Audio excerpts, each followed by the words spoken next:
Download aplikasi Tarbiyah Sunnah di handphone Anda. Tersedia di Google Play dan App Store. Bismillahirrahmanirrahim. Assalamualaikum warahmatullahi wabarakatuh. Alhamdulillahilladzi ba'atha fil ummiyina rasulan minhum yatlu alaihim ayatihi wa yuzakkihim wa yu'allimuhumul kitaba wal hikmah wa in kanu min qablu la fi dhalalin mubin. Wa asyhadu an la ilaha illallah al-malikul haqqul mubin. Wa asyhadu anna Muhammadan abduhu wa rasuluhu sadiqul wa'dil amin.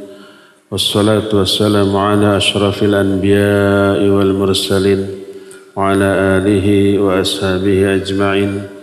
Wa man tabi'ahum bi ihsanin ila yaumiddin. Wa ba'd. Hadirin jamaah Masjid Agung Garut yang Allah muliakan, para pendengar beberapa radio yang ikut merilai, Radio Tarbiyah Sunnah Bandung dan radio-radio lain, para pemirsa beberapa stasiun TV, Marhaban TV Garut, juga Persada TV, Niaga TV, Rabbani TV, dan beberapa TV lain, juga para netizen melalui akun manapun di mana saja Anda berada. Sebelum saya memulai kajian, ingin saya berterima kasih kepada panitia. Ini kali kedua saya datang ke sini. Pertama sekitar 3 tahun yang lalu sebelum pandemi. Kedua yang sekarang. Oleh karena itu terima kasih kepada panitia dari Marhaban TV. Berterima kasih juga kepada Ustadz pembinanya, sahabat saya sekaligus guru saya, Ustadz Nuruddin Abu Fainan. Juga tidak lupa terima kasih kepada Bapak Kapolsek yang baru, Wilujeng Sumping, mewakili Bapak Kapolres, hatur salam Bapak Kapolres. Juga kepada orang yang dicintai oleh Allah, Pak Sobirin. Semoga benar-benar dicintai dunia akhirat. Mewakili Pak Dandim, hatur salam takdim kepada Dandim. Juga jamaah yang saya cintai karena Allah Azza wa Jalla. Kita akan mengambil tema mahalnya hidayah. Ada banyak sisi yang bisa dibahas tentang hidayah. Tapi dalam kesempatan ini saya hanya ingin membahas satu ayat yang pendek saja. Ayat ini mengupas secara mendalam tentang hidayah. Ayat ini bisa menyebabkan kualitas sholat kita meningkat. Karena penghayatan kita terhadap sholat akan semakin baik. Ayat ini berisi doa yang menjadi hak kita sepenuhnya terhadap Allah Azza wa Jalla. Ayat ini selalu kita baca minimal 17 kali sehari semalam di dalam sholat kita. Ayat apa yang dimaksud? Ihdinas syiratal mustaqim. Ini berbicara tentang hidayah. Ihdi maknanya beri hidayah. Kepada kami. Kemana? Ke as-syiratal mustaqim, ke jalan yang lurus. Ada 2 poin yang ingin kita bahas. Pertama, apa yang dimaksud hidayah. Yang kedua, apa yang dimaksud dengan syiratal mustaqim. 2 ini saja yang kita akan jelaskan. Semoga waktunya cukup. Kalau tidak cukup, secukupnya aja. makna ihdinas siratal mustaqim yang sering kita dengar, sering kita fahami adalah tunjukkan kepada kami jalan yang lurus. Apa yang dimaksud dengan tunjukkan? Dalam bahasa Arab, ihdi, beri hidayah kepada kami. Apa yang dimaksud hidayah? Ada dua jenis hidayah seperti yang diterangkan oleh para ulama. Hidayah yang pertama disebut hidayatul irsyad wad dilalah. Irsyad itu bimbingan, dilalah itu petunjuk. Hidayah yang merupakan bimbingan dan petunjuk bagi kita. Dan ini bentuknya ilmu. Sehingga ihdina maknanya berikan kepada kami ilmu. Karena ilmu itu berisi bimbingan dan petunjuk. Ilmu tentang apa? Tentang siratal mustaqim. Nanti kita terangkan apa yang dimaksud dengan siratal mustaqim. Sehingga kalau kita berdoa di dalam sholat ihdinas siratal mustaqim, berikan kepada kami ilmu tentang siratal mustaqim. Karena ilmu ini petunjuk, ilmu ini membimbing kita ke arah yang sangat lurus, yang diridhoi oleh Allah, yang merupakan ajaran agama yang Allah turunkan kepada kita, yang wajib untuk kita pegang teguh dan kita aplikasikan dalam kehidupan. Ini yang pertama. Dan Al-Quran penuh berisi ilmu yang merupakan bimbingan dan petunjuk ini. Oleh karena itulah Al-Quran juga oleh Allah disebut dengan sebutan hidayah. Hudan. Sebagaimana firman Allah, "Dzalikal kitabu la raiba fihi hudan lil muttaqin." Kitab Al-Quran ini tak ada keraguan-raguan di dalamnya, merupakan hudan atau hidayah atau petunjuk bagi orang-orang yang bertakwa. Maknanya berupa ilmu, penjelasan, bimbingan, penerangan, pencerahan bagi orang-orang yang bertakwa. Dalam ayat lain Allah menyatakan, "Inna hadzal Qur'an yahdi lillati hiya aqwam." Sesungguhnya Quran ini yahdi, memberi hidayah, memberi petunjuk dalam bentuk ilmu, berupa penjelasan, berupa penerangan, berupa pencerahan, lillati aqwam, ke jalan yang paling lurus. Inilah hidayah jenis yang pertama berupa ilmu, disebut hidayah irsyad wad dilalah. Hidayah jenis yang pertama ini wajib dicari, wajib dipelajari, wajib diikhtiarkan, wajib diperjuangkan kemana saja. Karena hidayah dalam bentuk ilmu inilah yang bisa menuntun kita ke jalan yang lurus. Makanya Nabi alaihi salatu wasallam bersabda, "Talabul ilmi fariyadatun ala kulli muslim." Mencari ilmu itu wajib bagi setiap muslim. Karena ilmu yang wajib dicari ini hidayah, wajib dicari, dan kalau sudah dapat wajib untuk dibagi, di-share, diajarkan, didakwahkan, diterangkan kepada orang lain.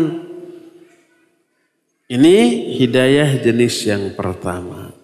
Dan hidayah berupa ilmu inilah selalu kita minta di dalam sholat minimal 17 kali sehari semalam, dalam momen yang terbaik, yaitu momen ketika sholat, dengan mengatakan ihdinas syiratal mustaqim. Ini yang pertama. Kedua, jenis hidayah kedua sering kita dengar, disebut hidayah taufik. Hidayah dan taufik bisa sinonim, bisa berbeda maknanya. Sinonim kalau masing-masing disebut secara terpisah. Semoga Allah memberi hidayah kepada kita. Hidayah di sana maknanya juga taufik. Semoga Allah memberi taufik kepada kita. Taufik di sana maknanya sama dengan hidayah. Sinonim, muradif, persamaan kata. Tapi kalau dua-duanya disebut, semoga Allah memberi hidayah dan taufik kepada kita, maka maknanya berbeda. Dua kata yang bila berjumpa maknanya berbeda, bila berpisah maknanya sama, itu banyak dalam bahasa Arab. Sehingga ada kaidah idza ijtama iftaraqa wa idza iftaraqa ijtama. Kalau berpisah begini ya. Kalau berpisah maknanya sama, kalau bertemu maknanya berbeda. Seperti contohnya apa? Contohnya umpamanya albir dan taqwa. Bir dan taqwa sinonim, tapi ketika bertemu maknanya berbeda. Wa ta'awanu 'alal birri wat taqwa. Albir di sana artinya melaksanakan perintah Allah, takwa di sana artinya menjauhi larangan Allah. Tapi kalau dua-duanya berpisah, maknanya mencakup kedua-duanya. Takwa artinya melaksanakan perintah Allah dan menjauhi larangannya, albir juga begitu. Contoh lain, al-haul dan al-quwah. Al-haul kemampuan. Al-quwah juga kemampuan atau kekuatan.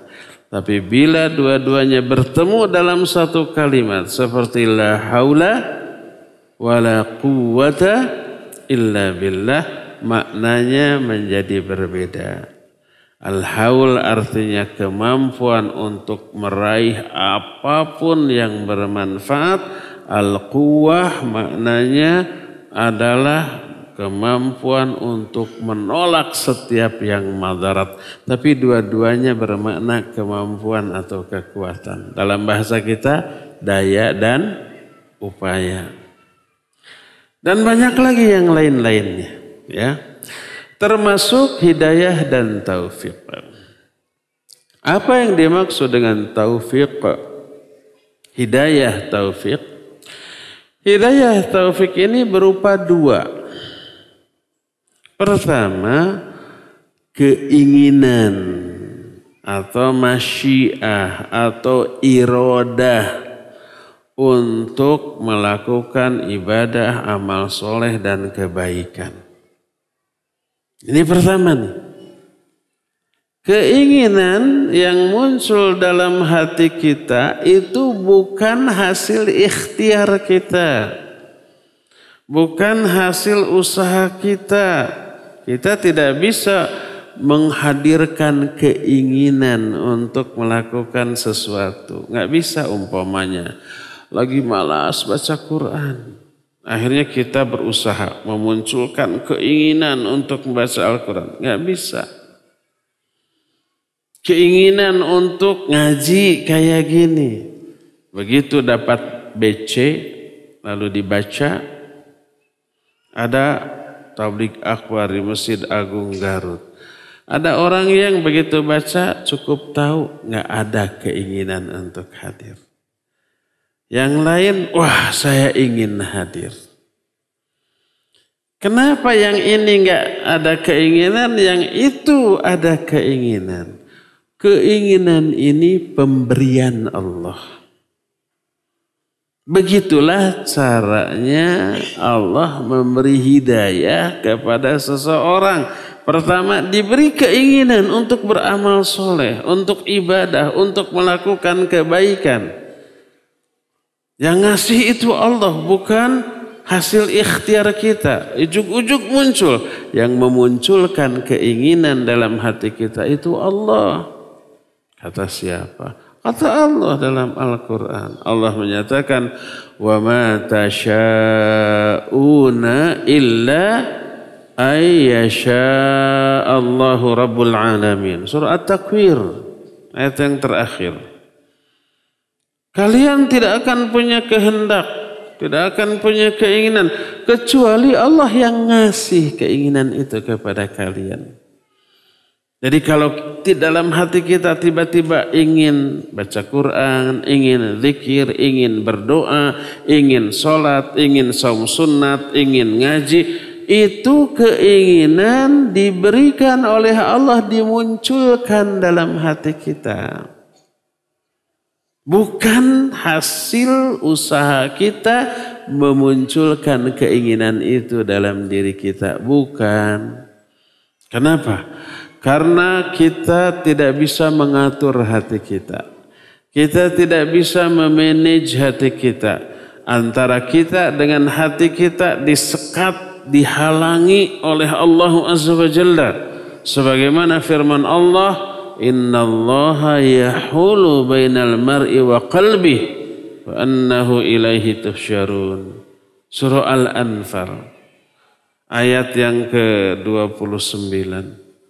Wa'lamu, dan ketahuilah, annallaha, sungguhnya Allah, yahulu, menghalangi, bainal mar'i wa qalbih, antara seseorang dengan hatinya, dihalangi oleh Allah. Sehingga kita tidak bisa mengatur, membolak-balikan, merubah-rubah isi hati kita. Nggak bisa. Terus siapa tuh yang mengatur dan membolak-balikan hati kita? Siapa? Allah. Makanya Nabi SAW sering berdoa dan mengajarkan doa ini kepada kita. Allahumma ya muqallibal qulub, tsabbit qalbi ala dinik. Allahumma ya musarrifal qulub, sarrif qalbi ala ta'atik. Wahai Allah, zat yang maha membolak-balikan hati, tetapkan hati saya di atas agamamu. Wahai Allah yang merubah-rubah keadaan hati, tetapkan hati saya dalam ketaatan kepadamu. Dalam hadis sahih riwayat Bukhari dan Muslim, Nabi SAW bersabda, Inna quluba bani Adam baina usbu'aini min asabi'ir rahman ka qalbir rajulin wahid yuqallibu kaifa yasha. Sesungguhnya hati-hati Bani Adam, hati seluruh manusia, itu berada di antara dua jari, di antara jari-jari Allah seperti satu hati. Lalu Allah bolak-balikan itu hati sekehendaknya. Dari semua ayat tadi, hadis-hadis yang barusan, kita tahu yang ngatur hati kita, yang membolak-balikan hati kita siapa? Allah Subhanahu wa ta'ala. Termasuk yang memberikan keinginan untuk ibadah, kehendak untuk beramal soleh, itu Allah yang kasih. Dan itu salah satu cara Allah memberikan hidayah. Jadi unsur hidayah taufik yang pertama adalah masyiah atau iradah atau kehendak, keinginan untuk melakukan kebaikan. Ini yang pertama. Unsur kedua adalah al-istita'ah. Kemampuan untuk melakukan kehendak tadi.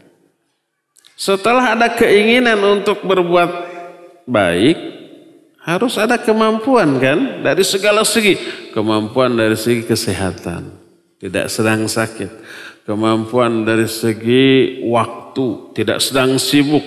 Kemampuan dari segi situasi kondisi, tidak hujan, tidak ada penghalang. Kemampuan juga dari segi finansial, kalau itu membutuhkan biaya. Pokoknya dari semua sisi. Umpama ketika kita dapat BC di grup ada tablik akbar di sini. Muncul keinginan saya mau hadir. Yang memunculkan keinginan itu siapa? Allah. Diberi salah satu unsur hidayah, diberikan keinginan. Tapi sayang, saya sedang tergeletak di rumah sakit. Nggak diberi kemampuan. Atau yang lain, sayang, saya ada keperluan ke Bandung. Orang Bandung ke sini, orang sini ke Bandung. Nggak bisa hadir. Ingin mah ingin. Diberi keinginan oleh Allah, tidak diberi kemampuan. Ada lagi yang sehat, tidak sibuk, tidak kemana-mana. Sayang, nggak punya ongkos. Nggak diberi kemampuan secara finansial. Akhirnya nggak hadir ke sini. Berarti orang itu tidak diberi hidayah taufik. Oleh karena itulah maka setelah Allah memberikan keinginan kepada seorang hamba untuk beramal soleh, Allah berikan juga kemampuan untuk melakukan amal soleh ini. Berpadulah dua hal ini. Antara keinginan dan kemampuan. Makanya namanya taufik itu menyatu. Taufik itu artinya melebur. Meleburnya, menyatunya dua unsur ini. Ya keinginan untuk beramal, ya kemampuan untuk beramal. Lahirlah amalan itu. Kalau keinginan diberi oleh Allah, kemampuan juga diberi oleh Allah. La haula wa la quwwata illa billah. Tidak ada kemampuan, kekuatan, atau bahasa kita daya upaya, baik untuk meraih hal yang manfaat ataupun untuk menolak hal yang madarat, kecuali semuanya itu dari Allah Azza wa Jalla. Inilah dua unsur hidayah taufik, dan begitulah caranya kalau Allah mau memberikan hidayah taufik kepada seseorang. Diberilah keinginan untuk beramal, diberilah kemampuan untuk beramal, akhirnya orang itu beramal. Inilah hidayah taufik. Nah, kalau sebuah ayat, hadis atau kalimat yang mengandung kata-kata hidayah atau hudan atau yahdi atau ihdi, seperti ayat ini, ihdinas syiratal mustaqim, ya Allah berikan hidayah kepada kami ke jalan yang lurus. Hidayah mana yang dimaksud? Dua-duanya. Berikan ilmu tentang syiratal mustaqim, berikan taufik kepada kami untuk mengamalkannya, mengaplikasikannya. Dua-duanya. Jadi di dalam doa ihdina, di dalamnya ada permintaan ilmu. Berikan kepada kami ilmu. Maknanya mudahkan kepada kami jalan-jalan untuk bisa memahami ilmu, dan berikan taufik kepada kami untuk mengamalkan ilmu tersebut. Inilah dua jenis hidayah. Nanti kita akan bahas kalau hidayah berupa ilmu wajib dicari, dan setelah dapat wajib dibagi. Bagaimana dengan hidayah taufik? Bukankah hidayah taufik pemberian dari Allah? Hidayah taufik wajib diikhtiarkan, wajib diusahakan. Tapi kalau sudah dapat gak bisa diberikan kepada orang lain. Gak bisa dibagi. Jangankan kita, para nabi pun tidak bisa memberikan hidayah taufik. Para nabi termasuk juga kita hanya bisa memberikan hidayah irsyad wad dilalah berupa ilmu. Nabi pemberi hidayah. Dikatakan dalam ayat, innaka latahdi, sesungguhnya engkau hai Muhammad benar-benar memberi hidayah kepada jalan yang lurus. Memberi hidayah yang dimaksud di sini memberikan penjelasan berupa ilmu. Nih jalan yang lurus, Quran dan Sunnah. Tapi di ayat lain Allah menyatakan, innaka la tahdi man ahbabta walakinnallaha yahdi man yasha. Engkau hai Muhammad tidak bisa memberikan hidayah kepada orang yang engkau cintai, tapi Allah lah yang memberi hidayah kepada orang-orang yang Allah kehendaki. Maka tak heran bila ada nabi, orang terdekatnya kafir. Contohnya pertama Nabi Nuh dan Nabi Lut. Istri Nabi Nuh, istri Nabi Lut itu tidak diberi hidayah oleh Allah. Nabi pun tidak bisa memberikan. Jadilah mereka orang kafir. Bahkan menjadi ikon kekafiran, simbol kekafiran. Oleh Allah dikatakan dalam Al-Quran, Daraballahu mathala lilladzina kafaru imra'ata Nuh wa imra'ata Lut kanata tahta abdaini min ibadina salihain fakhanatahuma falam yughniya anhuma minallahi syai' wa qila adkhulan nara ma'ad dakhilin. Allah memberikan perumpamaan tentang orang-orang kafir, yaitu istri Nabi Nuh dan istri Nabi Lut. Kedua-duanya di bawah tanggung jawab dua hamba kami yang soleh, tapi kedua-duanya khianat. Dan tidak ada manfaatnya bantuan siapapun kepada kedua orang ini. Lalu dikatakan, masuklah kamu berdua ke dalam neraka bersama para ahli neraka. Suaminya Nabi, istri-istrinya durhaka. Nabi nggak bisa memberi hidayah kepada istrinya. Nabi Ibrahim alaihissalatu wassalam, ahli tauhid, bapaknya tauhid. Bapaknya sendiri tukang bikin patung yang disembah oleh manusia. Bapaknya oleh Nabi Ibrahim hanya bisa diberi hidayah ilmu, dijelaskan. Tapi nggak mempan, mental. Nggak bisa diberi hidayah karena hidayah itu urusan Allah. Wewenang Allah, berada di tangan Allah. Tidak menjadi hak dan wewenang makhluk sekalipun seorang nabi. Termasuk Nabi kita Muhammad SAW, orang-orang terdekatnya ada yang kafir. Abu Thalib, walaupun jasanya besar, dia mati dalam keadaan musyrik. Musuh besarnya Abu Jahal, Abu Lahab itu paman-pamannya juga. Secara nasab orang dekat, tapi malah menjadi penentang dakwahnya. Nabi sendiri tidak bisa beri hidayah kepada orang-orang yang beliau cintai. Karena hidayah berada di tangan Allah. Ini yang dimaksud adalah hidayah taufik. Jadi hidayah taufik nggak bisa kita bagi, kita share kepada orang lain. Tapi kita bisa mengikhtiarkan agar kita dapat hidayah, orang yang kita cintai juga dapat hidayah. Diikhtiarkan bisa. Hasilnya Allah yang menentukan. Bagaimana caranya agar kita bisa memperoleh hidayah? Hidayah taufik, ya. Pertama, cari dulu hidayah irsyad wad dilalah.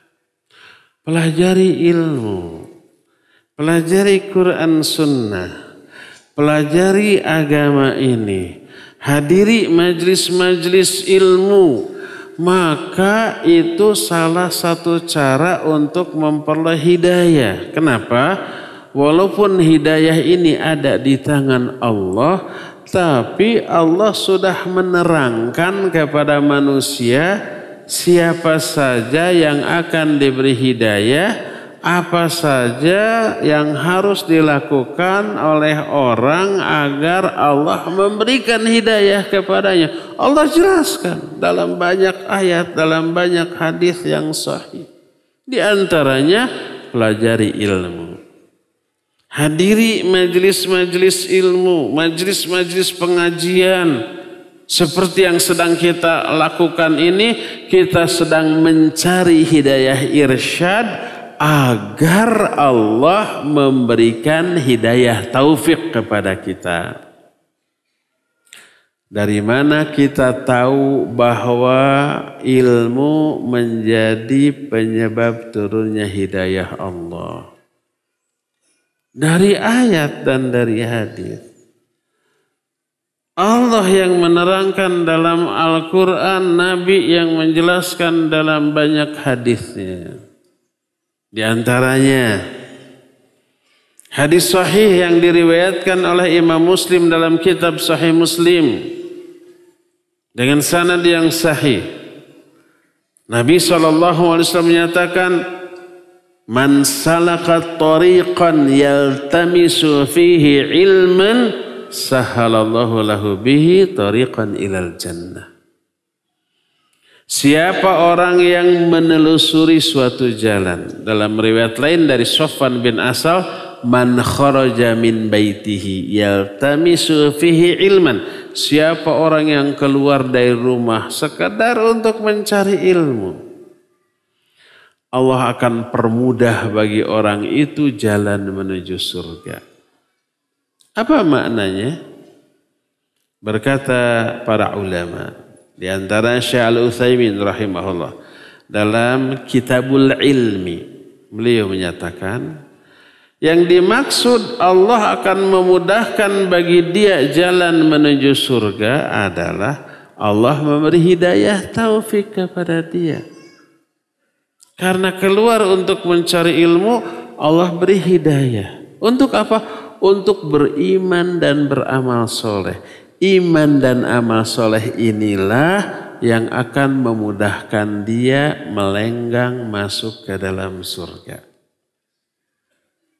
Dari sini kita tahu mencari ilmu termasuk cara untuk meraih hidayah dari Allah Subhanahu wa Ta'ala. Dalam hadis riwayat Imam Bukhari diterima dari Muawiyah radhiyallahu an, Nabi alaihi salatu wasallam bersabda, "May yuridillahu bihi khairan yufaqihu fid din." Siapa orang yang dikehendaki kebaikan oleh Allah. Maksudnya siapa orang yang akan diberi hidayah oleh Allah untuk memperoleh kebaikan, yufaqihu fid din, Allah akan fahamkan dia tentang agamanya. Kenapa? Karena kalau orang sudah faham tentang agama, berilmu tentang agama, ilmunya itu memotivasi dia untuk beriman, beramal soleh, berbuat kebaikan, menjauhi dosa maksiat yang diharamkan. Itu memotivasi. Kenapa orang yang nggak punya uang mau nyopet, lihat ada dompet orang nongol di sakunya, tapi dia nggak berani mengambil dompet itu. Karena dia lihat situasi, memang dompetnya nongol, tapi orang-orang di sekelilingnya melihat. Kalau dia nekat ambil, orang tahu diteriaki, maling copet, wah babak belur. Lalu dibawa ke polisi, lalu disidang, lalu ditahan. Resikonya terlalu berat. Akhirnya dia urungkan. Dia nggak berani mencopet karena resikonya terlalu berat. Dihukum. Itu orang. Seorang mukmin yang tahu ilmu agama, tahu Quran Sunnah, ada perbuatan yang dilarang. Quran dan hadis menerangkan jenis azab dan hukuman dunia dan akhirat bagi orang yang melanggar larangan itu. Takut dia. Seperti umpamanya berjudi, mabok, mencuri, berzina dan seterusnya. Itu kan larangannya jelas dan azab yang diterangkan dalam Quran dan hadis juga jelas dunia dan akhirat. Ngeri, takut. Akhirnya nggak berani melakukannya. Lihat pemahaman dia, pengetahuan ilmu tentang agama dia menahan dia untuk berbuat dosa yang diharamkan. Ada hadis Nabi SAW, man hafadha ala thnaini asyara raq'atan fi lailatin fi yaumin wa lailatin banallahu lahu baitan fil jannah. Siapa orang yang menjaga 12 rakaat solat dalam sehari semalam, Allah buatkan bagi dia istana di surga. Lalu dalam hadis riwayat Imam At-Tirmidzi dirinci 12 rakaat itu. 2 rakaat sebelum subuh, 4 rakaat sebelum zuhur, 2 rakaat setelah zuhur, 2 rakaat setelah maghrib, 2 rakaat setelah isya. 12 rawatib Allah bangunkan bagi dia istana di surga. Orang yang tahu ilmu dari hadis ini termotivasi, waduh, istana di surga itu tidak ada bandingannya dengan istana semegah apapun yang ada di dunia. Istana siapa yang paling megah di dunia? Kita nggak tahu. Mungkin istana Sultan Brunei gitu. Gimana isinya nggak tahu. Yang pasti megah. Dibayangkannya sigana karpet nage lebih empuk daripada kasur kita. Adem, enak, serba mewah, serba megah, banyak pelayan dan seterusnya. Itu di dunia. Di akhirat jauh lebih mewah lagi daripada apapun yang ada di dunia. Kita termotivasi, ingin punya istana di surga. Lalu kita terdorong untuk memelihara 12 rakaat salat rawatib. Begitu juga tahajud, begitu juga saum sunnah Senin Kamis, begitu juga baca Quran, zikir, berdoa, infak di jalan Allah. Semua diterangkan dalam ayat dan hadis dengan iming-iming balasan yang baik dunia sampai akhirat. Maka orang yang tahu tentang hal itu termotivasi. Akhirnya beramal. Akhirnya lahirlah kebaikan darinya. Bermula dari pemahaman dia tentang agamanya. Makanya tak heran kalau Nabi menyatakan siapa orang yang dikehendaki kebaikan oleh Allah, Allah akan membuat dia faham tentang agamanya. Setelah faham tentang agama, dia akan mengamalkan agama tersebut dan itulah dari sana lahir kebaikan-kebaikan yang sangat banyak. Dari sini kita mengetahui bahwa ilmu termasuk salah satu cara untuk memperoleh hidayah dari Allah Subhanahu wa ta'ala.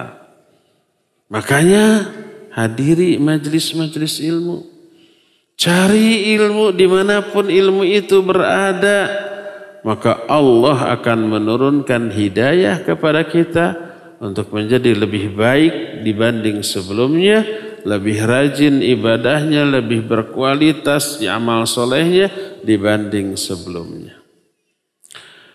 Terlebih kalau nggak salah di pertemuan pertama 3 tahun yang lalu di sini kita kan membahas keutamaan majelis ilmu ya. Ketika kita sedang berkumpul di masjid Allah, mengkaji ayat Allah, para malaikat turun, rahmat turun, hidayah turun, sakinah turun, pujian Allah di hadapan para malaikat diucapkan oleh Allah di hadapan para malaikat. Disebut nama orang yang sedang menghadiri majlis tersebut. Sebuah hadis sahih riwayat Imam Muslim, majtama'a qaumun fi baitin min buyutillah yatsluna kitab Allah wa yatadarasuna fima bainahum illa hafathumul malaikah wa ghasyathumur rahmah wa unzilat alaihimus sakinah wa dzakarahumullahu fi man indah. Kalau suatu kaum berkumpul di salah satu rumah Allah, di masjid ini rumah Allah, lalu mereka mempelajari Quran dan membahas isinya, ngaji, maka para malaikat akan turun menaungi mereka, mengerumuni mereka. Di sini banyak malaikat. Lalu Allah akan menurunkan sakinah, ketentraman jiwa kepada mereka. Allah akan curahkan rahmat kepada mereka. Dan Allah menyebut-nyebut nama mereka di hadapan para malaikat yang ada di sekelilingnya. Lihat, orang yang sedang ngaji, ngumpul di rumah Allah, dapat rahmat, dapat sakinah, dapat salawat dari para malaikat, dapat pujian dari Allah Subhanahu wa ta'ala di hadapan para malaikat. Gimana orang-orang itu gak akan dapat hidayah? Gimana orang itu gak akan lebih baik dibanding sebelumnya? Kalau ketika ngajinya dapat seluruh yang diterangkan tadi. Terlebih setelah beres ngaji, para malaikat yang menghadirinya itu naik ke atas langit. Lapor kepada Allah. Oleh Allah ditanya, min aina ji'tum wa huwa a'lamu bihim. Dari mana kalian? Allah nanya bukan enggak tahu. Allah lebih tahu. Dijawab, ji'na min indi ibadika. Kami datang dari sisi hamba-hambamu ya Allah. Mereka bertasbih, memujimu, bertakbir, mengagungkanmu. Terus mereka pun,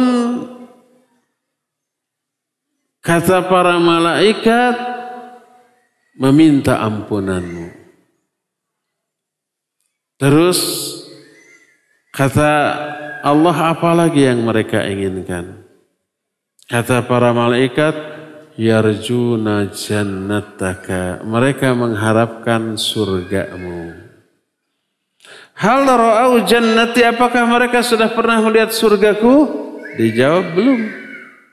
Gimana kalau sudah melihat? Pasti akan sungguh-sungguh lagi. Wa yastajirunaka, mereka pun minta perlindungan kepadamu. Ditanya, perlindungan dari apa? Dari nerakamu. Apa mereka sudah melihat nerakaku? Belum. Bagaimana kalau sudah melihat? Pasti lebih sungguh-sungguh. Kata Allah, saksikan olehmu, aku sudah ampuni dosa-dosa mereka. Aku akan berikan apa yang mereka inginkan, yaitu surga. Aku akan lindungi mereka dari apa-apa yang mereka meminta perlindungan kepadaku dari hal itu, yaitu dari neraka. Tuh, orang yang hadir di dalam majelis kajian seperti ini, bubar kajian, dosa-dosanya diampuni, dijanjikan surga, dijanjikan perlindungan dari api neraka. Malaikat nggak sampai di sana, nanya lagi. Apa kata malaikat? Kata malaikat, Rabbi, anna fihim rajulun khatta'un kana yamurru wa yajlisu ma'ahum. Ya Allah, di kalangan orang yang hadir ada hambamu durhaka, ahli maksiat, tukang melakukan dosa, Dia cuma lewat, lihat ada yang ngumpul di masjid, lalu ikut duduk bersama mereka. Tadinya nggak niat ikut ngaji, hanya lewat saja. Terus ikut duduk mendengarkan. Gimana yang gitu, dapat enggak? Apa kata Allah Azza wa Jalla? Kata Allah, qad ghafartulah, aku ampuni juga dosa orang itu. Humul qaumul ladzina la yashqa jalisuhum. Mereka orang-orang yang ngaji itu adalah suatu kaum yang siapa saja yang duduk bersama mereka, orang itu tidak akan binasa. Jadi yang tadinya nggak niat, mungkin ada suami di sini nganter istrinya mau ngaji, diantar. Bapak majunglah ke mana we gitunya, ngabaso mangga gitu, ngaburayot mangga gitu. Pektes setelah datang, udah Bapak juga ikut aja, duduk mendengarkan, dapat ampunan dari Allah Azza wa Jalla. Jadi bagaimana mungkin ilmu tidak mengundang turunnya hidayah dari Allah? Karena setelah beres mengaji, dosa-dosanya diampuni, dapat rahmat, dapat sakinah, dipuji oleh Allah, dipuji oleh para malaikat, didoakan oleh para malaikat, sehingga pulang dari kajian dosanya lebih sedikit dibanding sebelumnya, pahalanya dilimpahkan dengan jumlah yang banyak, dapat rahmat, dapat ampunan, dapat ridho Allah, dapat kasih sayang Allah, dan dapat pujian dari Allah di hadapan para malaikat. Jadi pertama cara mencari hidayah, hadiri kajian-kajian, majlis-majlis ilmu. Tapi Ustaz, di Garut jarang ada majlis kajian. Ada kan? Di Garut banyak ustaz yang berilmu, minta mereka mengajar, kita adakan, pinjam masjid ini juga insya Allah bisa dipinjam. Lalu hadiri kajian itu, asal ustaznya yang benar, yang menyatukan umat, bukan yang memecah belah umat. Bukan yang ngompor-ngompori untuk berpikir, bersikap radikal, menjadi teroris. Bukan yang mengancam keutuhan NKRI. Kalau yang begitu mah lapor aja ke Pak Polres. Pak Kapolsek ini mah nggak akan diam Pak Kapolsek. Pengajian itu harus membuat adem, mengajak orang kepada kebaikan, kepada ibadah, kepada amal soleh. Bukan mengompori, bukan memanasi. Cari ustadz yang begitu ketika ngaji akan rujuk kepada kitab. Kalau saya sekarang nggak bawa kitab, nggak merujuk, cuma nggak dibawa kitabnya. Materi ini sudah sering di atas kepala, jadi punten berat bawa kitabnya. Tapi apa yang saya sampaikan merujuk kepada kitab tafsir Ibnu Katsir ketika menerangkan ihdinas syiratal mustaqim. Ini yang pertama. Cara kedua agar memperoleh hidayah. Jaga mulut, jaga lisan, hanya digunakan untuk mengatakan hal-hal yang baik. Hindarkan dari ucapan-ucapan yang buruk, yang nyelekit, yang bikin orang tersinggung. Jangan berdusta, jangan bergibah, jangan mencela, jangan menghina, jangan menyakiti siapapun dengan lisan kita. Gunakan untuk kebaikan. Contohnya apa? Banyak baca Al-Quran, banyak zikir, banyak berdoa, banyak mengajarkan ilmu dan mempelajari ilmu, beramar ma'ruf nahi munkar dengan cara yang tidak mungkar, menyuruh orang lain berbuat baik dengan cara yang baik, melarang orang lain dari kemungkaran tidak dengan cara yang mungkar. Itu gunakan lisan. Lisan ini anugerah sekaligus amanah. Dengan lisan kita bisa ungkapkan segala hal. Sekaligus amanah. Jaga. Allah menyatakan, alam yaj'al lahu ainain wa lisanan wa syafatain. Bukankah Allah telah menjadikan bagi manusia 2 mata, 1 lisan dan 2 bibir. 3 indera yang Allah sebut. 3-tiganya luar biasa. Mata membuat kita bisa melihat apapun. Tapi ini amanah. Ketika mata digunakan untuk melihat hal yang Allah haramkan, kelak akan ada pertanggungjawabannya tuh. Di Bandung pernah ada tabligh akbar dengan judul Kerlingan Mata Setan. Dibahas tentang beberapa penyimpangan mata. Ada di YouTube, coba aja lihat. Ini amanah harus dijaga. Sekaligus anugerah. Lisan dan 2 bibir juga. Ini anugerah sekaligus amanah. Jangan asal ngomong. Kalau digunakan untuk kebaikan, akibatnya Allah akan berikan hidayah taufik kepada dia. Siapa orang yang menggunakan lisannya untuk kebaikan? Baca Quran. Setelah baca Quran, Allah berikan taufik hidayah untuk berbuat amal soleh lainnya setelah itu. Berzikir. Memberi nasihat yang baik dengan cara yang baik ke kawan. Belajar ilmu, mengajarkan ilmu. Ini pasti ada ucapan lisan. Maka semua ucapan lisan mengakibatkan Allah akan memberikan hidayah dan taufik kepada orang itu. Dari mana kita tahu? Dari Quran. Sebuah ayat yang sering dibaca oleh khatib, oleh para ustadz di awal khutbah atau kajian-kajiannya. Dalam surah Al-Ahzab Allah menyatakan, ya ayyuhalladzina amanu taqullah wa qulu qawlan sadida yuslih lakum a'malakum wa yaghfir lakum dzunubakum.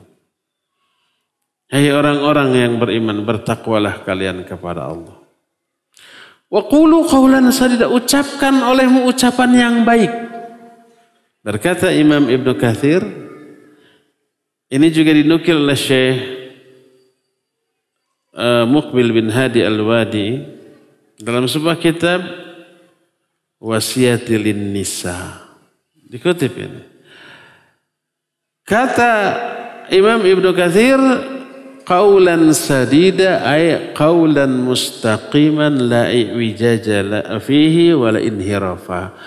Ucapan yang baik itu ucapan yang lurus, tidak ada penyimpangan, tidak ada dosa, tidak ada keburukan di dalamnya. Contohnya apa?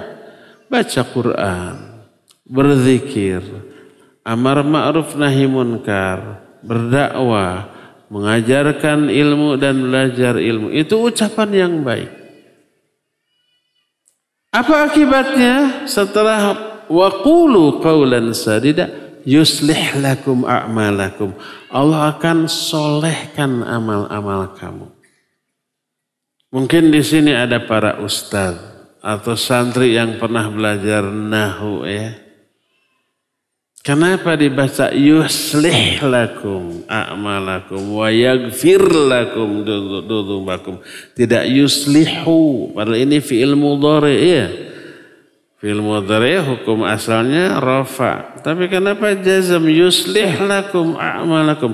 Sebab jawab dari qulu qawlan sadida. Jawab dari syarat itu ada hubungan akibat.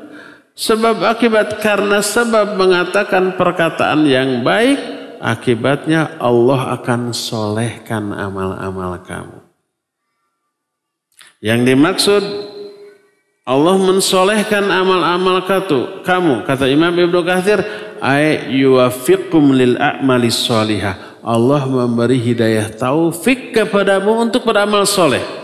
Karena berkata yang baik, Allah berikan taufik hidayah untuk beramal soleh setelahnya. Makanya jangan heran kalau orang umpamanya sudah berdoa kepada Allah dengan ikhlas dan khusyuk.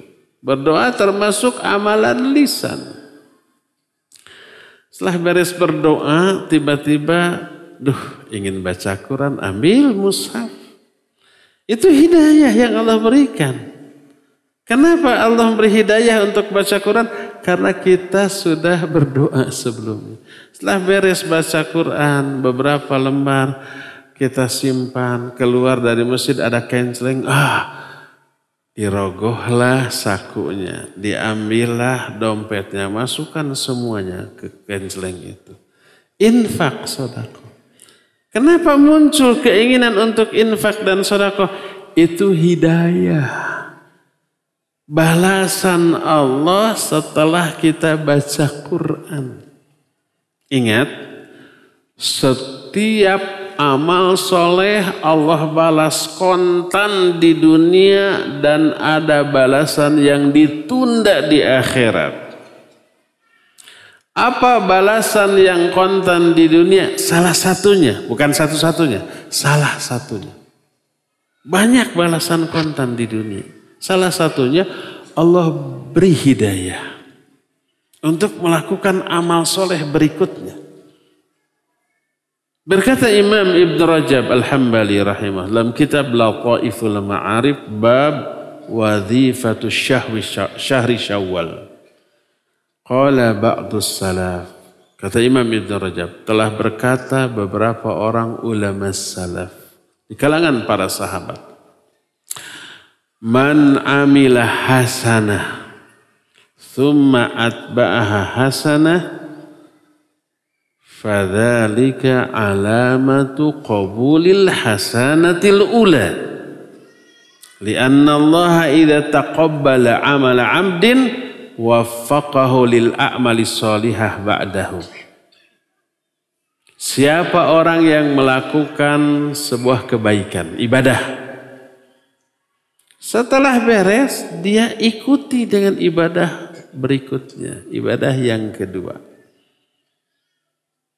Maka ibadah kedua ini menjadi tanda ibadah pertama tadi itu diterima oleh Allah. Karena apabila Allah menerima amalan seorang hamba, tandanya Allah berikan hidayah kepada dia untuk melakukan amal soleh berikutnya. Makanya kalau kita sudah sholat fardu berjamaah di masjid, kita ingin tahu sholat kita ini diterima atau tidak. Bisa. Gimana caranya? Apa yang kita lakukan ba'da sholat? Kalau selesai salat, salam kanan, salam kiri, kita masih terbawa oleh suasana salat, lalu dilanjutkan dengan zikir, wirid, sesuai dengan sunnah Nabi SAW. Terus setelah itu kita berdoa. Beres berdoa, masih terasa nih suasana salat dan zikir, ingin baca Quran, ambil mushaf, baca Quran. Berlembar-lembar sampai 1 juz. Alhamdulillah. Setelah itu bangkit. Setelah itu ingin infak, ingin sedekah. Lalu infak dan sedekah. Dan seterusnya. Kalau itu yang terjadi seusai sholat, ketahuilah itu pertanda sholat kita tadi diterima. Karena beres sholat, Allah memberikan hidayah kepada kita untuk wirid, untuk zikir. Allah berikan hidayah kepada kita untuk berdoa. Setelah beres berdoa, Allah berikan hidayah kepada kita untuk baca Quran. Setelah beres baca Quran, Allah berikan hidayah kepada kita untuk infak dan sedekah. Terus, itu balasan dari Allah. Jazaul hasanah al-hasanatu ba'daha. Balasan atas sebuah perbuatan baik yaitu perbuatan baik berikutnya setelah itu. Tapi kalau beres sholat, assalamualaikum, langsung ngodok saku. Keluarkan HP, bukan dompet, langsung stretching, searching di YouTube. Ada dangdut, Atau begitu salam, langsung ngegosip dengan kawan. Si anu si fulan nyebelin begini-begini. Langsung setelah sholat berbuat dosa, ghibah, mencela. Ingat, dosa yang dilakukan seusai ibadah sebagai tanda ibadah tadi ditolak dan tidak diterima. Man amila hasanah thumma atba'aha bis-sayyi'ah fadzalika alamatur raddil hasanah wa adamu qabuliha. Siapa orang yang berbuat kebaikan lalu diikuti oleh dosa, diikuti oleh keburukan, maka keburukan itu menjadi tanda bahwa ibadah tadi ditolak dan tidak diterima oleh Allah Subhanahu wa taala. Kenapa? Karena apabila Allah menolak, tidak menerima amal baik seorang hamba, Allah akan cabut hidayah dari orang itu sehingga orang itu tidak melanjutkan dengan ibadah lain, malah diikuti oleh dosa dan keburukan. Jadi salah satu balasan kontan dari Allah atas ibadah dan kebaikan yang dilakukan oleh seseorang adalah diberikan hidayah untuk melakukan amal soleh berikutnya. Oleh karena itulah maka ucapkan ucapan yang baik. Maka Allah akan mensolehkan amal-amalmu karena amal soleh tersebut dilakukan karena hidayah dari Allah dan hidayah itu sebagai balasan atas ucapan baik yang kita lakukan, yang kita katakan. Perbanyak baca Al-Quran, zikir, berdoa kepada Allah, amar ma'ruf nahi munkar, belajar ilmu, mengajarkan ilmu, menasihati, mengingatkan kawan-kawan yang lalai dengan cara yang baik. Itu semua pengundang hidayah. Inilah yang kedua. Yang ketiga, kayaknya Shiratal Mustaqimnya belum bisa kebahas tuh. Sebab ini juga belum selesai. Tahun depan. Cara ketiga untuk memperoleh hidayah adalah bersikap jujur dalam segala hal. Bersikap, berucap, berniat, berperilaku yang jujur. Jujur bukan hanya ucapan loh. Sikap juga, niat juga. Niat yang jujur itu niat yang ikhlas. Lawan dari jujur apa? Dusta. Niat yang riya tidak ikhlas adalah niat yang dusta. Nanti ada penjelasannya. Jujur dipastikan termasuk amalan pengundang hidayah dari Allah. Kata Nabi SAW, hadis sahih riwayat Bukhari dan Muslim. Beliau bersabda, alaikum bis-sidqi, fa inna sidqa yahdi ilal birri, wal birra yahdi ilal jannah. Wajib kamu jujur. Karena kejujuran yahdi, memberi hidayah kepada albir. Albir tadi sudah disinggung. Bir itu sama dengan takwa. Bir ini kebaikan. Bentuk bir ada dua. Bukan bir minuman, kade. Albir. Salah satu di antara nama Allah adalah albir dan albar. Innahu huwal barrur rahim. Kan ada ayat yang begitu. Sungguhnya Allah maha barrur rahim. Nah, maha bar dan maha rahim. Pernah dengar nama Al-Bar? Al-Bar itu Asmaul Husna, nama Allah. Al-Barrur Rahim. Perbuatannya disebut bir. Bir itu kebaikan. Ada dua bentuk bir. Pertama, melakukan kebaikan yang sebelumnya tidak dilakukan. Kedua, berhenti dari keburukan yang selama ini selalu dilakukan. Kebiasaan buruk, dosa, maksiat rutin dilakukan. Kemudian berhenti. Dan berhentinya itu karena hidayah dari Allah. Itu termasuk perbuatan bir.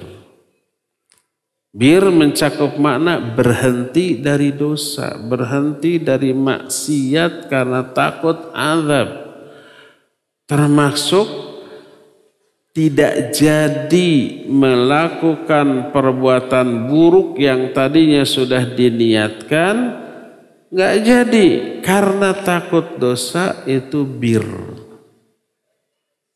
Jadi bir ada dua bentuk. Pertama, melakukan kebaikan yang sebelumnya tidak dia lakukan.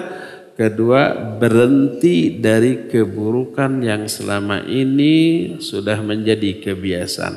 Dua-duanya termasuk ke dalam kata bir. Bir bahasa kita kebaikan.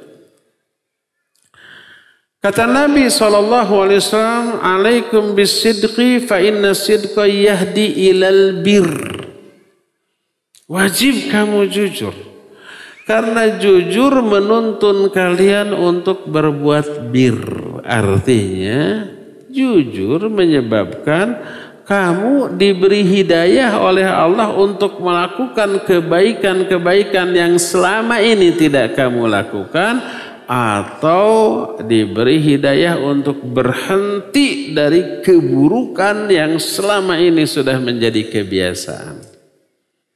Contoh umpamanya, selama ini kita nggak pernah saum Senin Kamis.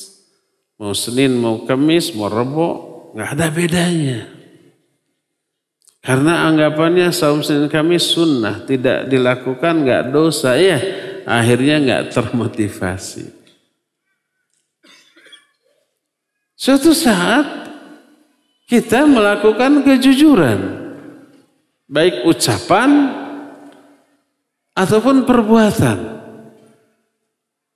Ucapan umpamanya kita merusak barang orang yang harganya mahal, tapi orang nggak tahu, hanya kita yang tahu. Nggak ada CCTV, nggak ada saksi. Pemiliknya, aduh, siapa ini yang merusak barang saya? Kita jawab, saya, maaf. Padahal kita bisa mungkir dan bisa selamat. Tapi ketika itu kamu yang merusak, bisa aja kita enggak, bisa selamat karena nggak ada saksi, nggak ada bukti. Selamat dari amukan orang itu, tapi tidak selamat dari murka Allah. Akhirnya kita akui, karena takut murka dan azab. Iya, maaf saya tadi, jujur. Dan itu akan diapresiasi oleh Allah. Diberi reward, kontan dan tertunda. Tertunda nanti di akhirat. Kontannya diberi hidayah. Tiba-tiba besoknya hari Senin atau hari Kamis ingin saum. Biasanya pas adzan baru bangun, ini jam 4 sudah bangun, sahur dulu. Sekarang Senin, sekarang Kamis, saya ingin saum. Tiba-tiba muncul motivasi untuk saum. Kenapa dia saum Senin Kamis? Diberi hidayah oleh Allah. Kenapa Allah memberi hidayah? Balasan atas kejujuran kita tadi. Ini contohnya. Contoh kedua, umpamanya kita ini punya kebiasaan buruk, yaitu ngerumpi. Yaitu suka ngegosip, suka menggibahi orang. Rutin itu. Di mana ada majelis gibah, di sana kita selalu hadir. Karena di dalam majelis gibah ada kesenangan, kepuasan. Apalagi yang digibahi orang yang kita benci. Puas banget. Nggak ingat, nggak sadar dosanya. Suatu saat kita melakukan perbuatan jujur. Allah beri hidayah, tiba-tiba hati nggak serak untuk gosip, untuk menggibahi. Ada teman-teman, hei sini seru nih, ada gosip baru. Tiba-tiba nggak serak. Enggak, saya ada keperluan. Terhindar dari gibah. Kenapa dia bisa menghindari gibah? Hidayah dari Allah. Kenapa Allah memberi hidayah? Karena jujur saya tadi. Dari sini kita mengetahui bahwa kejujuran termasuk salah satu di antara cara memperoleh hidayah Allah. Intinya bukan hanya kejujuran, bukan hanya ucapan baik, seluruh ibadah, amal soleh, perbuatan baik itu mengundang turunnya hidayah dari Allah. Apapun itu, kita tersenyum ke orang, itu perbuatan baik, Allah akan kasih hidayah untuk beramal soleh berikutnya setelah itu. Kita infak dan sedekah, akibatnya nanti kita termotivasi untuk melakukan amal soleh berikutnya setelah itu. Begitulah seluruh ibadah, amal soleh dan kebaikan bisa mengundang turunnya hidayah dari Allah kepada kita semuanya. Inilah yang ketiga. Keempat dan kelima seterusnya kita tidak sempat bahas. Ada dua hal yang ingin kita bahas tapi tidak sempat. Pertama, makna siratal mustaqim, kan itu yang bikin penasarannya. Yang kedua, penghalang hidayah. Itu perlu agar kita hindari. Tapi sayang sekali waktunya tidak cukup. Cukup sekarang penjelasan saya sampai di sini. Kita masih punya sisa waktu sekitar 20 menitan lah untuk bertanya jawab. Dan dipersilakan untuk mengumpulkan pertanyaan. Wa sallallahu ala nabiyina Muhammadin wa ala alihi wa ashabihi wasallam.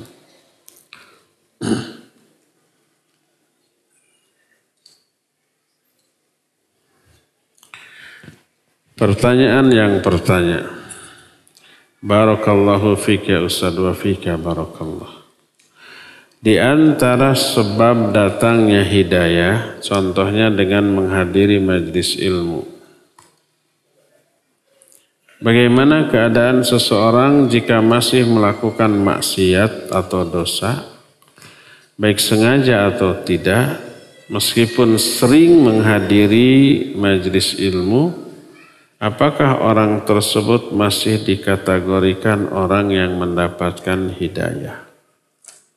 Taib, barakallahu fiik. Idealnya, mestinya bertambahnya ilmu harus bertambah iman, bertambah rasa takut. Karena ilmunya Allah berfirman, innama yakhshallaha min ibadihil ulama. Hanyalah orang-orang yang takut kepada Allah di kalangan hamba-hambanya, hanyalah orang-orang yang berilmu. Dan ukuran ilmu seseorang dilihat seberapa besar rasa takut dia. Bukan diukur dari hafalan riwayat atau hadis. Imam Ibnu Katsir menukil pendapat para ulama dalam kitab tafsirnya, laisal ilmu bikathratil hadis. Wa innamal ilmu bikathratil khasyah. Ilmu itu tidak diukur dengan banyaknya hafalan hadis, tapi diukur dengan banyaknya rasa takut. Idealnya makin berilmu makin takut untuk berbuat dosa. Nah, sekarang ada orang ilmunya tinggi, selalu bertambah, hadir ke kajian sering, tapi dosa juga tidak pernah ditinggalkan. Dia terus-terusan ngaji, terus-terusan dosa. Kenapa sebab? Ada sebuah kutaib. Kutaib itu kitab kecil. Di Bandung sudah selesai dibahas. Di Tasik akan dibahas khusus untuk para guru. Judulnya Awaiqut Thalab.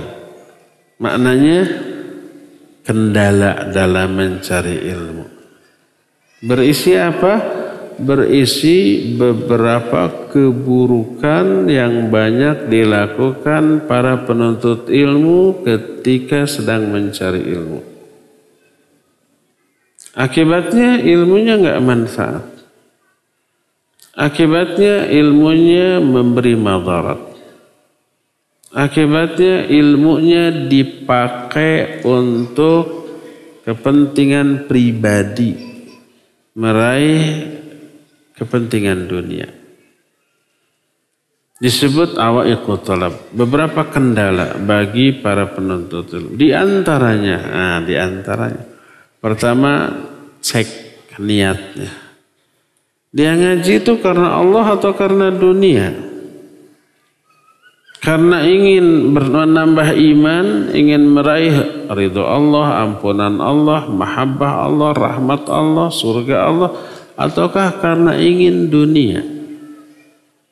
Nabi SAW mengancam, man ta'allama al-ilma mimma yubtagha bihi wajhullahi azza wa jalla la yata'allamuhu illa liyusiba bihi arada minad dunya lam yajid arfal jannah yaumal qiyamah, yakni rihaha.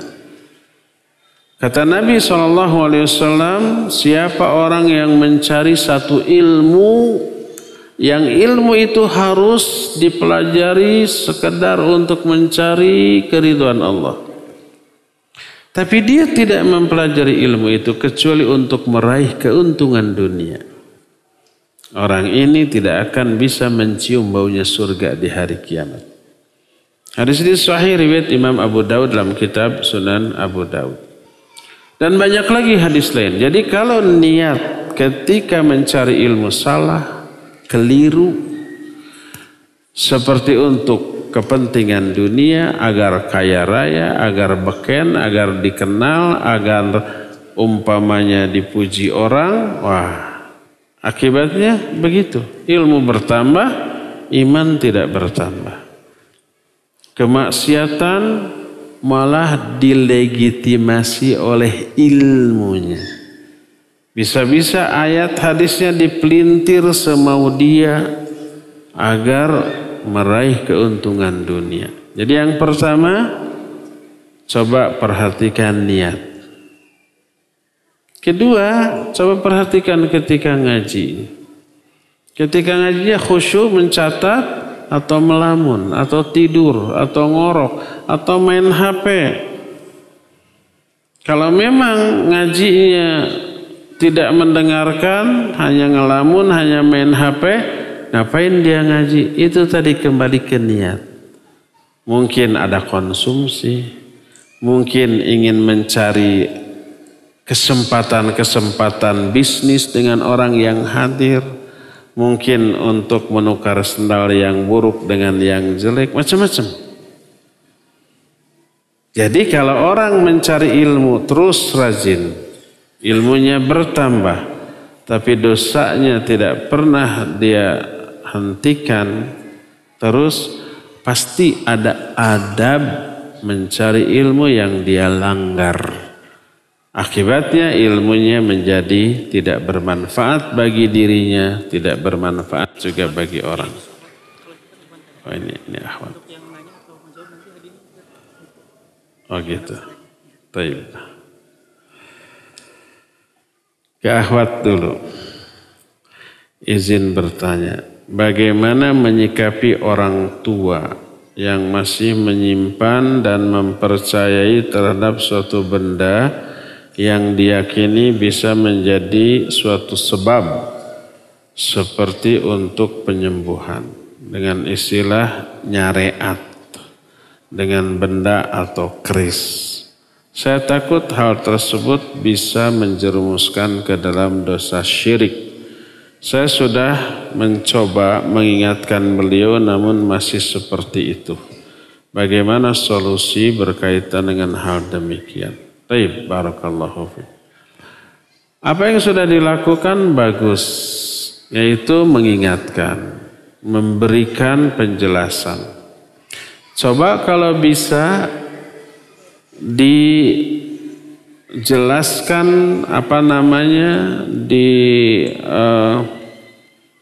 patahkan argumentasi dia. Kalau ini nyariatan, bahasa Sunda namanya, kita bilang nyariatan itu harus yang memang ada hubungan sebab akibat. Seperti kalau sakit ya ke dokter. Atau ke herbalis atau yang punya lisensi untuk mengobati.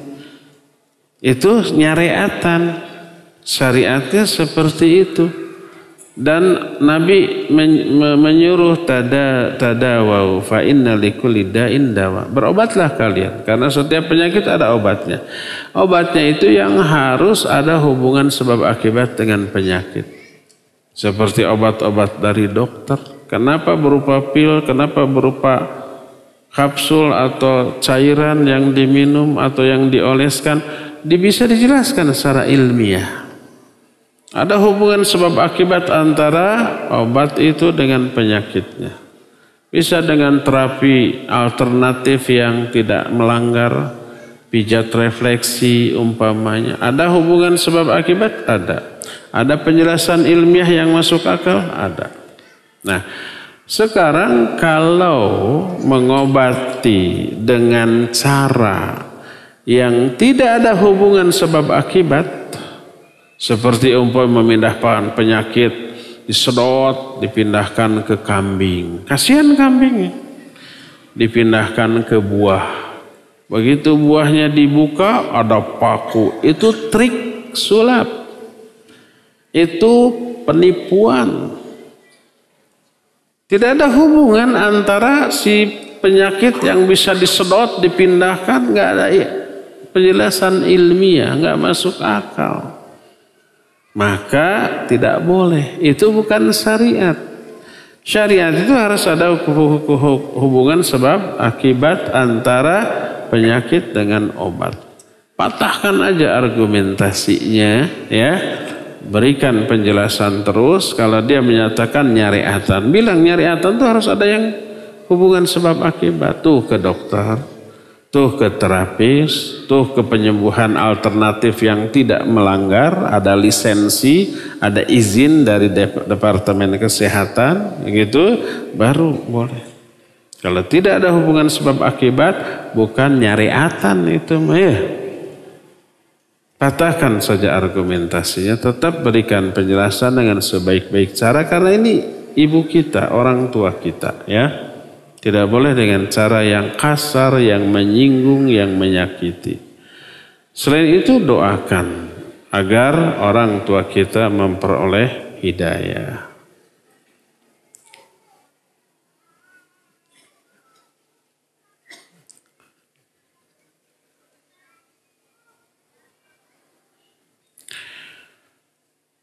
Bagaimana hukumnya jika sekelompok muslimah menuntut ilmu kepada seorang ustadz tanpa hijab? Sedangkan kondisinya di antara muslimah tersebut ada yang belum memakai cadar atau juga ada yang bersolek. Bagaimana Rasul SAW dulu ketika mengajari para sahabiat, apakah dibalik hijab atau tidak? Syukran. Pertama, apakah Nabi SAW pernah mengadakan kajian khusus akhwat dulu? Iya. Setiap hari Kamis, Nabi SAW diminta oleh seorang wanita, utusan para wanita untuk mengajari mereka, lalu Nabi menyanggupi berkumpullah di rumah Anu pada hari Anu. Pada saatnya beliau datang. Pakai hijab apa tidak? Tidak diriwayatkan pakai hijab. Kenapa? Karena mereka saat itu tahu syariat tentang muamalah laki dan perempuan. Tidak menatap, para wanitanya menutup wajahnya. Nabi SAW tunduk, menundukkan pandangannya, mengamalkan ayat kullil mu'minin yaghuddu min absarihim. Para ahwatnya mengamalkan ayat kullil mu'minat yaghuddna min absarihinna. Para wanitanya mengamalkan ayat wala yubdina zinatahunna illa ma dhahara minha. Para wanitanya mengamalkan ayat wala yadribna bi arjulihinna liyu'lama ma yukhfina min zinatihinna. Tertunduk sehingga aman dari fitnah. Adapun orang sekarang, pertama, kondisi memungkinkan untuk dihijab, tidak seperti di zaman Nabi SAW. Kedua, orang-orangnya mudah terkena fitnah. Ustadznya, mustami'nya mudah terkena fitnah. Kadang-kadang akhwat kalau tahu ada ustadznya yang dia sukai bersolek. Semoga keincer sama ustadznya. Ustadznya tanpa hijab melihat para wanita yang ada di hadapannya. Terfitnah dia. Kalau ustadznya normal. Kalau ada ustadz yang menyatakan itu mah yang pikirannya kotor aja yang terfitnah.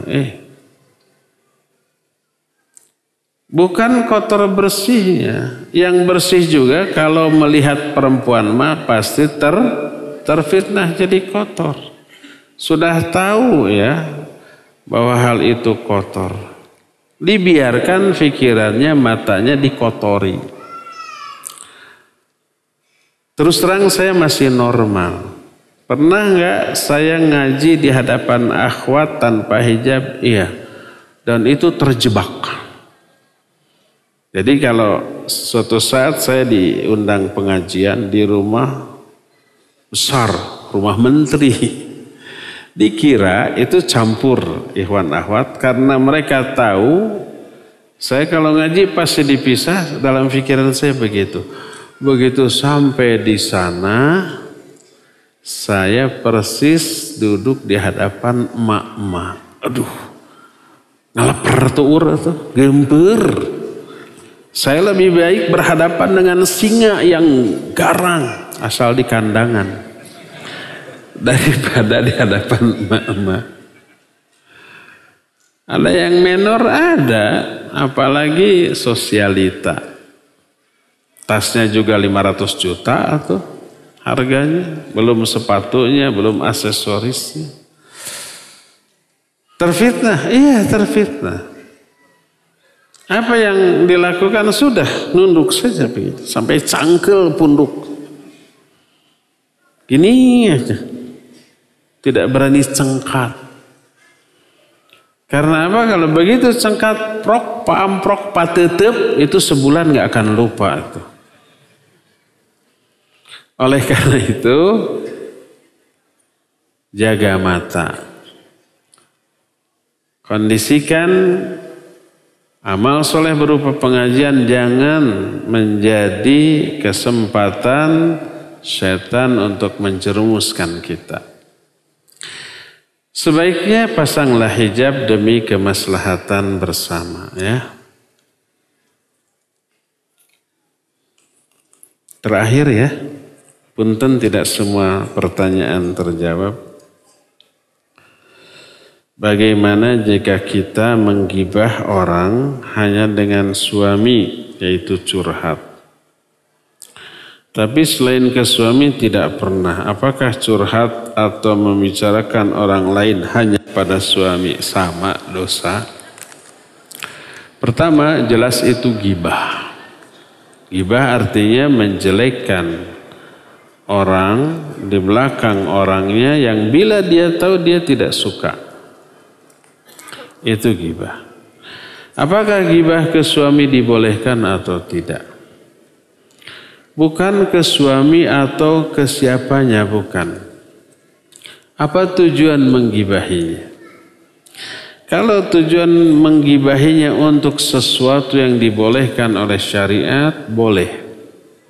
Karena Imam An-Nawawi dalam kitab Riyadhus Shalihin ketika menerangkan haramnya ghibah, di bawah subjudul haramnya ghibah ada pembahasan ma yubahu minal ghibah, beberapa ghibah yang dibolehkan. Di antaranya adalah menggibahi orang dalam rangka istifta. Istifta itu meminta fatwa tentang boleh tidaknya perbuatan tertentu atau apa hukumnya, dan untuk memperoleh jawaban itu harus menggibahi orang. Maka itu boleh.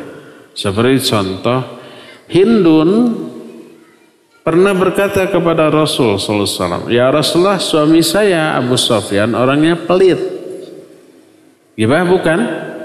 Gibah. Yang digibahi siapa? Suami. Kalau enggak saya minta, enggak ngasih. Kadang saya suka ngambil uang tanpa sepengetahuan Abu Sufyan. Boleh apa tidak? Gibah bukan? Gibah. Nabi tidak menyalahkan. Kamu sudah menggibahi suamimu, tobat minta maaf. Enggak. Nabi SAW hanya menyatakan boleh. Boleh kamu mengambil sebatas keperluanmu dari harta suamimu. Enggak boleh berlebih. Hadis ini dijadikan dalil oleh para ulama tentang bolehnya menggibahi orang dalam rangka istifta. Istifta itu minta fatwa. Kedua, boleh menggibahi orang kepada hakim ketika mengadukan seseorang untuk memutuskan dari aspek hukum. Kalau bahasa kita ke polisi boleh. Kita ditipu orang atau dijahati orang, lapor ke polisi. Kata polisi, apa kasusnya? Maaf Pak Polisi, saya nggak mau gibah. Korek lapor. Kemana? Ya harus menggibahi. Si fulan nipu saya begini, ini buktinya, ini saksinya. Tolong proses secara hukum. Boleh. Dalam rangka mencegah ada korban lain yang berjatuhan akibat kejahatan orang seperti itu gibah yang dibolehkan. Termasuk menggibahi seseorang kepada orang lain yang orang itu mampu menghentikan atau merubah keburukan seseorang. Seperti ada preman, suka malak, suka meras, kita nggak berani. Akhirnya kita lapor ke orang yang bisa menghentikan tindakan premanisme tadi. Mungkin orang itu pendekar, petarung, jagoan, atau ke polisi. Itu harus menggibahi, iya, si fulan suka meres, itu menggibahi. Tolong hentikan dia. Boleh. Termasuk menggibahi untuk menggibahi orang agar orang banyak tidak menjadi korban kejahatannya. Seperti contoh ada copet. Kita tahu dia copet. Orang-orang nggak tahu. Si Ikhwan copet ini hadir ke pengajian. Tahu niatnya bukan ngaji tapi nyari korban. Dari kejauhan sudah kelihatan. Lalu kita gibahi dia. Jamaah sekalian, lihat orang itu, hati-hati dompet, dia copet. Gibah bukan? Gibah. Boleh enggak? Harus, karena itu termasuk bagian dari amar ma'ruf nahi mungkar. Kalau enggak dikasih tahu, banyak korban nanti, banyak yang nangis, banyak yang pulang jalan kaki karena dicopet oleh dia. Maka dibolehkan, ya. Jadi untuk kemaslahatan umum ini juga terutama untuk kemaslahatan agama, gibah ini dilakukan oleh para ulama, terutama para ulama ahli hadis, untuk menjaga kemurnian hadis. Jangan sampai ucapan orang diaku-aku hadis Nabi. Jangan sampai hadis palsu menyebar dan diamalkan. Makanya ketika menyeleksi hadis, para ulama menggibahi para perawi. Ulama ini, rawi ini sayyi'ul hifadz, buruk hafalannya. Itu gibah bukan? Ya, hadisnya ditolak. rawi ini kadzab, rawi ini tukang dusta, wajib ditolak hadis-hadis yang diriwayatkannya. Ini ghibah? Iya ghibah. Ulama ini mudallis, ya, tukang memanipulasi hadis. Maka hadisnya ditolak, jangan sampai diterima. Nah, itu ghibah. Tapi ghibah ini menjadi wajib demi memelihara kemurnian dari agama ini, ya. Nah sekarang kembali ke pertanyaan, seorang istri menggibahi orang lain ke suaminya, boleh enggak? Tergantung. Apa sekedar curhat untuk memuaskan perasaannya? Kalau hanya curhat, ya itu ghibah yang dosa, terlarang. Tapi kalau curhat ke suami dalam rangka mencari solusi, ini orang setiap hari ketemu, setiap hari ngobrol, tapi nyebelin gini. Kebetulan suaminya ustadz umpamanya. Minta solusi syar'i bagaimana menghadapinya. Dan untuk memberikan jawaban yang pas, suaminya harus tahu keburukan orang tersebut, lalu diceritakan.